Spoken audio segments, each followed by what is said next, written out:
I am happy that Chinia took a bold step in bringing documents. But that is not the end of the documentation. Look, I have documents here, and I'm going to teach you state capture. Honorable Chinia was deputy minister. I'll give you all the documents for your perusal, and I'll tell you why he won't escape jail. Honorable Chinia was deputy minister. But you don't determine. Don't worry. Don't worry. I'm going to put the bare facts here. Usually we discuss people when they are not on set, right? Today the corporate is on set, so I will discuss it here, and I'll give you every document, unlike he denied. Honorable Chinia was deputy minister. Yesterday, I heard him ranting on Good Morning Ghana 2 days ago. That President Mahama bought this, President Mahama bought that, bought this state land. When he was asked to prove, he failed to do so. But little did he know that he himself has been a culprit so long as the dissipation of state property is concerned. As we speak now, his radio station is on a land in Tumu. That land was a government land. It belonged to the local assembly. His radio station is there. How did he acquire that land? Number two, close to the stadium in Tumu is government land. As we speak now, he's putting up a filling station there. How did he acquire that land? State land. Yet he sat on TV and was mentioning President Mohammed's name as if that was even true. Meanwhile, you have been acquiring state property. The land where you stayed, the property you stayed as deputy minister in Wa, the land just next to it, he's acquired it. How did he get it? State property at a residential area is now in his name, Chinia. As if that was not enough, I'm going to teach you proper state capture. His brother went to form a company, and the company is called Bawuwese. If you can correct me, you know the name. Batuwese, very good, he knows it. Batuwese, his brother, direct brother, is also called Chinia, Baka Chinia also. You know the name, what's your brother's name? You go on. His driver was also part to form that company. His brother is called Abdel Bazak Chinia. His driver is called Dimbie Yahya, and his direct cousin is called Olatunji Amuda. They formed a company called Batuwese. Came to him as deputy minister, together with his minister at the ministry, and he awarded a contract, a road contract worth 12 million to his own brother. They captured all the projects in Tumu, Sesala, his constituency, and decided to execute it as one family, as if we didn't have contractors in Tumu. What saddened my heart, Sewa, is that after the awarding of contract to his own brother, which sparks traces of conflict of interest and to a larger extent massive corruption, they took mobilization and failed to do the work. As we speak today, that road has been abandoned in his own constituency. So I kept saying that, look, if you even want to be wicked to your own constituency, at least if you want to engage in family and friends, if you want to be corrupt in your own society, you should take the contract and execute it. You don't take it and leave it. Today your people are struggling, your own constituency. Are you happy, Mr. MP? As if that was not enough, they went to the Ministry of Agric. I'm going to teach you state capture. And they went and took goose, farm inputs worth I think 3-4 million. Farm inputs worth 4 million. They brought the farm inputs, smuggled half a number to foreign countries. Fertilizers were smuggled under the Planting for Food and Jobs.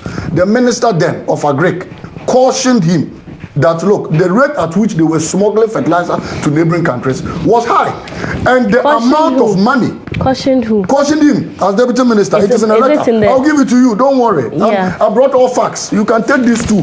And then 1, 2. Today, we'll talk about state capture. The third one, they took farm inputs and they smuggled half. The amount that was used and paid for was 1.3 million.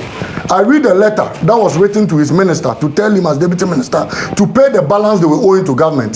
The letter says, under the Planting for Food and Jobs campaign, outgrower scheme, operators and commercial farmers were allowed to access farm inputs. So farm inputs that were meant for his constituents, he alone went and collected them and denied his constituents access to these farm inputs. Now listen carefully. Batuwese Company Limited, owned by the deputy regional minister, say, why are you listening? He was deputy minister of the Upper West region, is the company that accessed farm inputs under the campaign in 2017. Per the arrangement, the company paid only 50%, and they refused to pay the other 50%. This is the letter.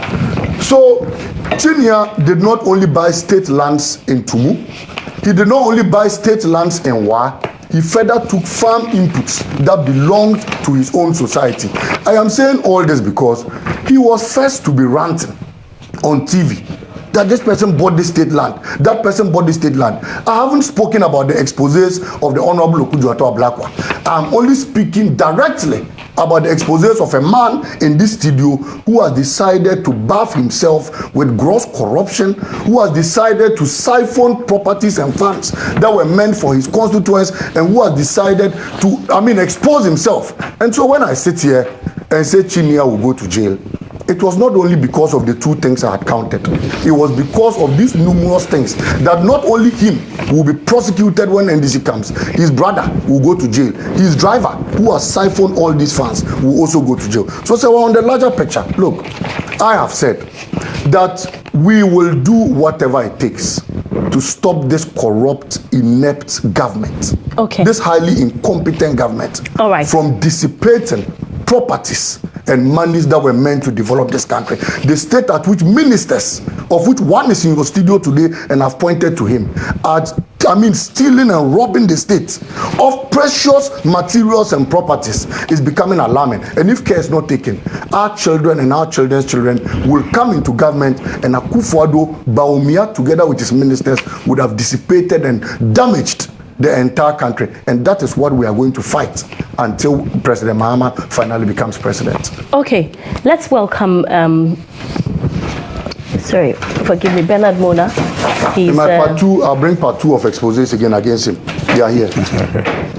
You have part two against the same person. The same things he did. Okay. They are here. I see. I'll come back. Bernard Mona is convener of the Arise Ghana movement and PNC presidential candidate hopeful. Okay, Mr. Chinia, I need you to respond to the... So it means that you need to give me a lot more time because he has personally made allegations against me. Of course, and I need to respond to them and talk about the national... Look, Sewa, I have more. I have... Come back. My position on government lands, if you have listened to me, has always been clear. It's not a crime for any Ghanaian to go through the process, the proper process established to buy state land. The position is changing. It has never been the case. Hey. Now, come on. He says that I bought state land in Wa. I want to put on record that it is false. I never bought any state land in Wa. The land he's referring to is not state land. It's completely false. Okay. Which of the lands? I mentioned he mentioned Wa. He mentioned Wa. Which one is Wa? The one by the minister's bungalow. In fact, he still occupies the bungalow. It's still in. Me. Yes, your people are there. It's not true. Okay. I left there long ago. Okay. In fact, it was given to the military. They lived there for, I think, 2 or 3 years. Now let's go to the Tumula. Okay, so the one next to the minister's bungalow is not true. It's not a state land. It's not a state land. But you have it. It's in your name. Yes, it's my. Whose land is? Who owns it? Who did you buy from? It was bought by a UDS a lecturer in UDS. And so you bought it from the lecturer? Yes, I bought it from it. And the lecturer bought it from the state? No, not from the state. Okay. The lecturer bought it from the landowners. Okay. It's not state land. All right. At all. Okay. Then now, where your land, your radio station is? Tumu, the land he refers to are government lands. Where he's talking about the station, the radio station and the filling station. They are government lands. And you bought them? Yes. Please, Malik, hold on. Let us go. And I am saying that today it is not a crime. Okay. If it is a crime, Malik should let me know. Where did I say that? Oh, wow. I have never said that. Wow. Buy state land. Okay. I have said this over and over, even on this station. Okay. That it is not a crime, but there is a procedure. I see. To doing it. So if you can establish that I have committed a crime, okay, come on. Come and do it. No problem. The NDC chairman in Sisala is the current NDC chairman. There were a number of us who acquired those lands, including your chairman and many other NDC I don't people. mind. So is that if it is state capture? I don't mind. How come that? What is it? You have both people who are NDC and NPP buying state asset through proper procedure. I mean, how do you? But is it right and fair that persons who have been put in authority, who have a far advantage, are acquiring these lands? So by the time that, you know, in the near future, there will be none of these lands for anybody to work with. I'll come there. I'm only trying to establish the issue he has raised. So is it the NDC chairman having a piece of land there? Was it out of his Malik. And that is where I have my disagreement, complete disagreement. Yes, no problem. It cannot be the case that I'll come back. Any other Ghanaian can buy a piece of land, but once you are an appointee, you cannot buy a piece of land. It cannot be the case. There is no law that says that a certain class of Ghanaians can acquire state assets, but another set of Ghanaians cannot acquire state assets. When did you acquire those assets? The land was, I think, in 2018 or 19. When you had become deputy minister? I was deputy regional minister. Okay, all right. So that is it. If Malik and co think that I have committed a crime, and I think he's angered because I said John Mahama, there's a Joyce News report here that stated 415 past government officials, institutions grab state land, including Rollins, including John Mahama, and now insist on that. Let me the military land in Accra here. John Mahama, I mean, what is it? Went for it, and the Minister for Defense. What is lies? Why it is me? It is true. Oh, John Mahama went for it. So you let me have it. I need to just make reference to some names and get back to you. Okay. Now, please pass it on to him. I'd really like to. If it is a crime, I'll come back. If it is a crime to sell state asset, the NDC under Mills and Mahama sold Atlantic Hotel, they sold Star Hotel, they sold Continental Hotel. Gassam Ghana Limited was sold to the Norwegians by John Mahama and the NDC. Tumu Cotton General was sold in 2014 by President Mahama. So are you justifying the point I am making is that the state capture claims? Are you justifying that because NDC did it, it is okay for the NPP? The point I am making is that it is about buying of state assets and land means state capture. Then the NDC road contract. Oh, I'll come there. The NDC did more than they are making reference to. I mean, look at this Justice Ghana group and go and look at the number of people, government appointees of the NDC who bought state assets.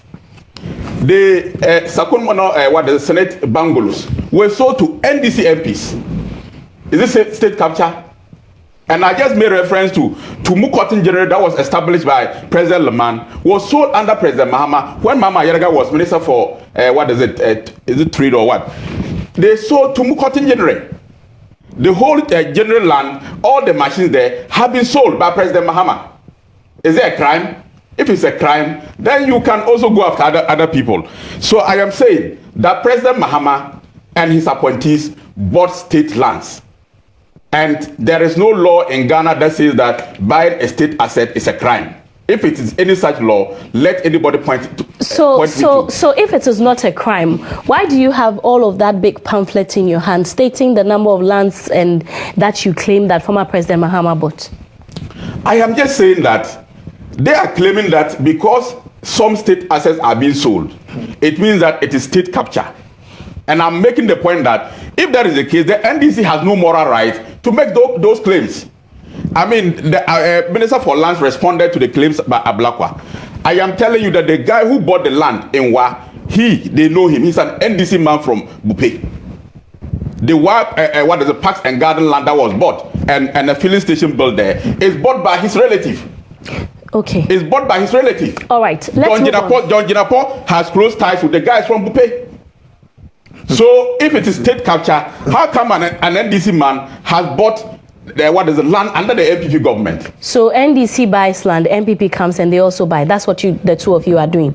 I mean, my position is that if we think it's not right, let's have a discussion and let's say that nobody should buy state asset Nobody should buy state land. If you're a government official, or maybe state assets should not be sold. I have no problem with that. But as it stands now, there is no law that bars the sale of state assets, and state assets have been sold under all regimes. The NDC, NPP, it has been sold. So, I mean, personalizing it, and I mean, I have no problem. If NDC happens to have power and you want to prosecute me, I'll be there. Okay, and I'll have yes. Now the last one about your brother.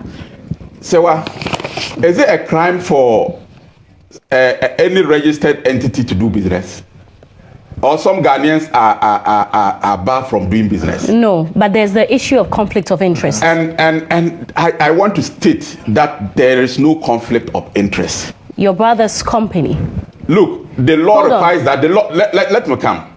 The law requires that if you have interest in a company, or you know somebody in a company who is tendering for a project, you declare your interest and you stay off. In this case, I am not even a member of the entity tender committee. But it's in your ministry. It doesn't matter.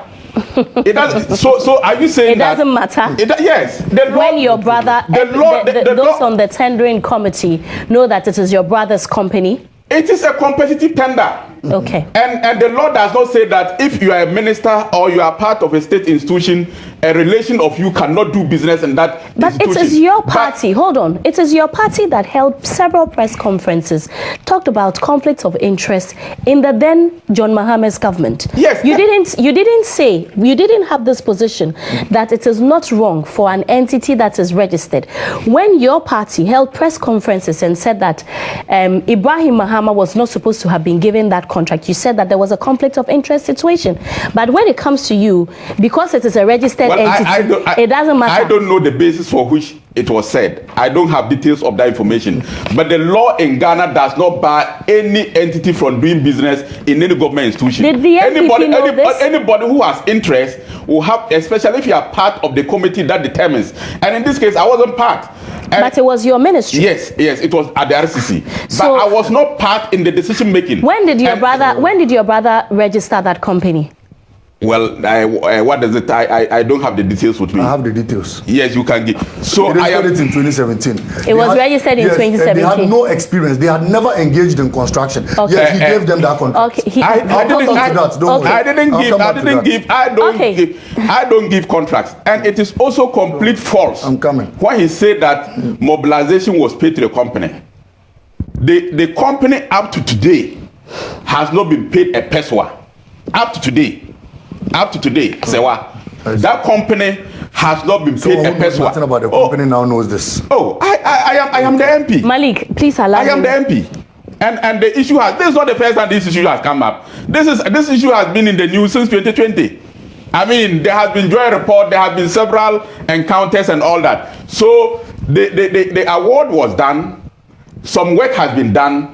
But Sewa, I can tell you that the company has not been paid a peso, and the company was not giving mobilization. So the company has not gotten a peso from that construction. If you have any evidence, you can prove it. Okay. And if you want, you can contact the Ever Rose in Upper West. That company has not been paid a single peso on the construction of the road. Okay. And it is not also true that all the roads in Tumu Town have been awarded to. Before this particular contract, there were 2 existing contracts for Tumu Town roads, but the perception is created as if Tumu Town roads was awarded to that company and the company didn't. In fact, amongst the companies that have been given roads, this was the latest one, and this company has done more work than the previous companies. In fact, when you look at the advert on this particular project, there were 3 projects that were advertised, one in Lambusie, one in Hamele, and one in Tumu. Out of these 3, the only contractor that has done some work out of the 3 is the Whistle company in Tumu, and the company has not been paid a peso. It is absolutely false. Okay. How about the response to the final claim? Then I can go to Bernard on the Ministry for Food and Agriculture. Well, he read the directors of the company. Didn't he read? Am I a director of the company? So if somebody writes, this document that I have here names you as the owner of the company. There is a lot to the how the document came into being.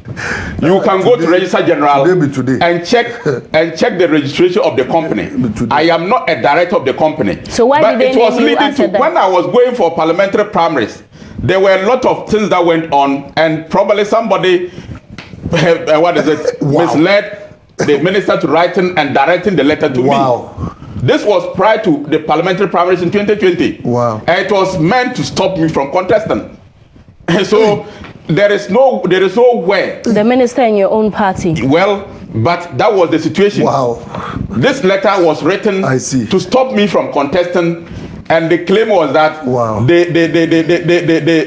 the transaction was mine. Okay, so you are not a director. I'm not. Are you a beneficial owner? No.